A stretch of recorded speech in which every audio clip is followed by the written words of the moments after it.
Hoje a resenha é sobre a morte de Ivan Ilitch, do Tolstói. Vamos lá!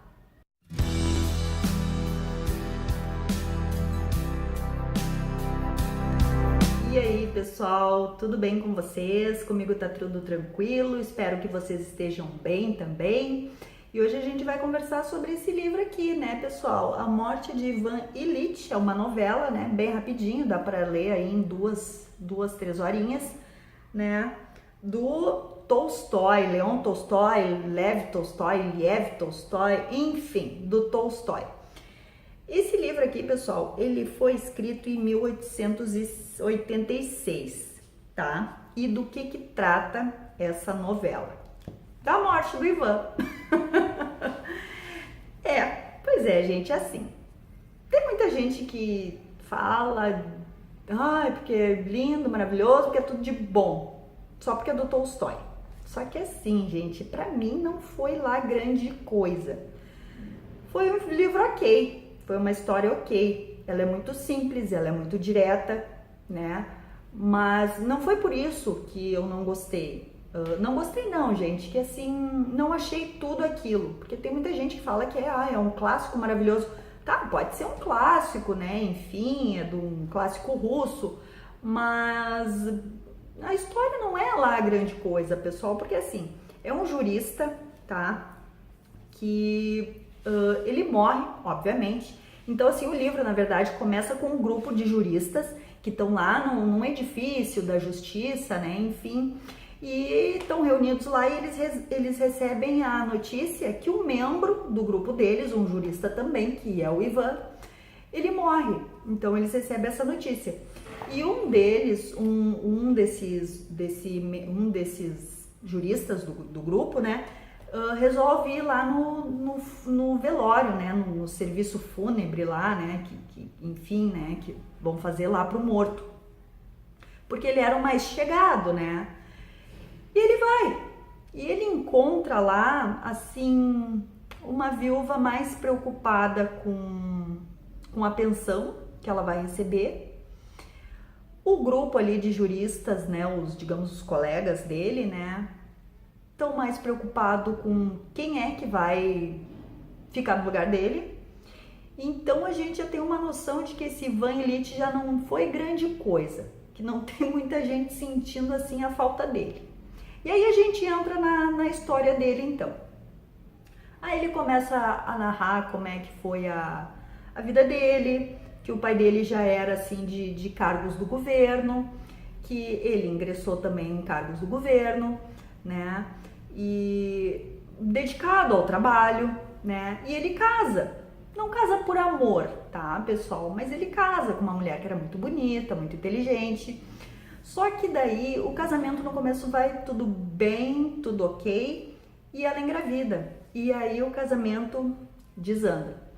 A mulher vira uma megera também, tá, pessoal? E ele começa a se refugiar no trabalho. Então ele é bastante dedicado ao trabalho, né? Resolve coisas do trabalho no trabalho, coisas de casa em casa. Ele não mistura uma coisa com a outra. Só que com o passar do tempo ele vai ficando cada vez mais dedicado ao trabalho, porque ele não quer mais ficar em casa, entendeu? A vida dele não tá mais legal com aquela megera, digamos assim, que se tornou a esposa dele.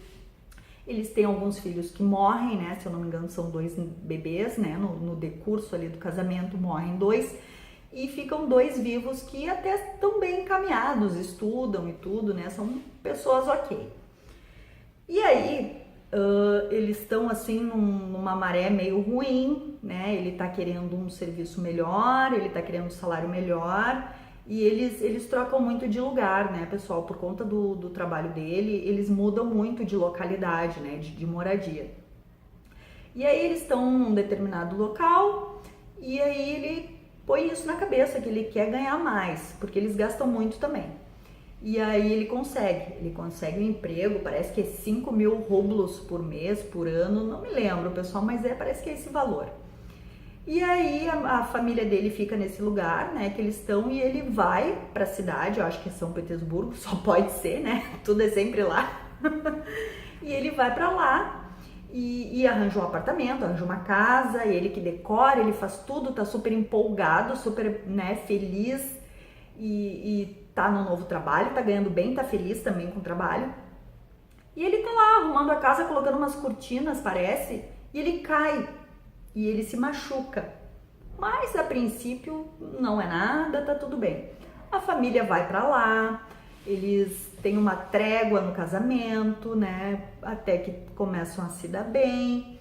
Só que com o passar do tempo, essa dor começa a ficar mais aguda, começa a incomodar. E aí, gente, ele começa a ficar também assim mais rabugento. Essa dor, né, começa a incomodar ele realmente, ele até acha que tá com o rim solto, eu acho uma coisa assim. E ninguém consegue diagnosticar isso. Os médicos vão lá, vão tratar ele tudo e não sabe o que ele tem. E a família, gente, ele tá assim morando com a esposa e os 2 filhos, né? Uma filha e um filho. Eles não estão nem aí, não estão muito preocupados com essa doença não, sabe? Continua a vida como se aquilo ali não existisse, né? E aí ele começa a ver que a coisa começa a ficar mais feia. E aí ele começa a pensar na morte. Só que ele começa realmente a adoecer, né? Ele fica ruim mesmo, ele se afasta do trabalho. Só que assim, a família continua a vida social normal. Eles fazem jantares, eles vão no teatro, sabe? Eles não estão nem aí pro Ivan. E ele faz amizade, assim, digamos, ele se achega mais para um empregado que eles têm. E o empregado trata ele, assim, de forma muito direta, admite que realmente a morte é iminente, né? Que ele realmente está mal, enquanto os outros ficam com essa venda nos olhos e fazendo de conta que nada está acontecendo.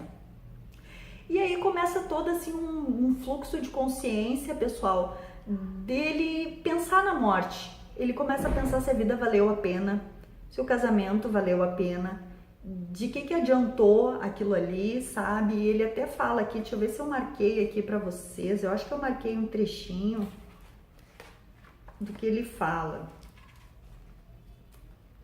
E ele começa a ficar ressentido, pessoal, porque ele vê as pessoas saudáveis e ele tá um moribundo.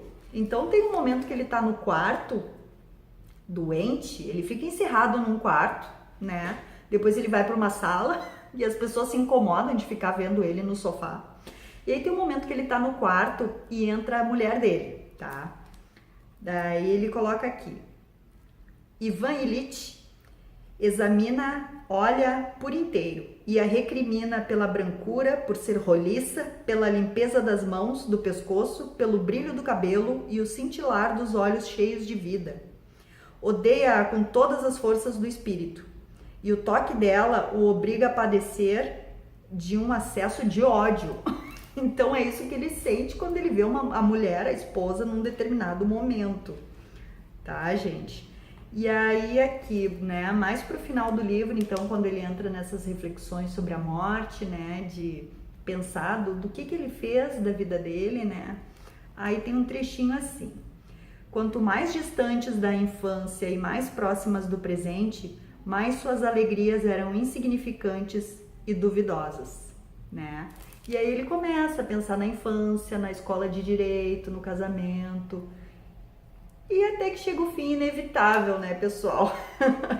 E aí tem, então, aquela parte lá do serviço fúnebre, né, da esposa lá, da viúva, pensando na pensão.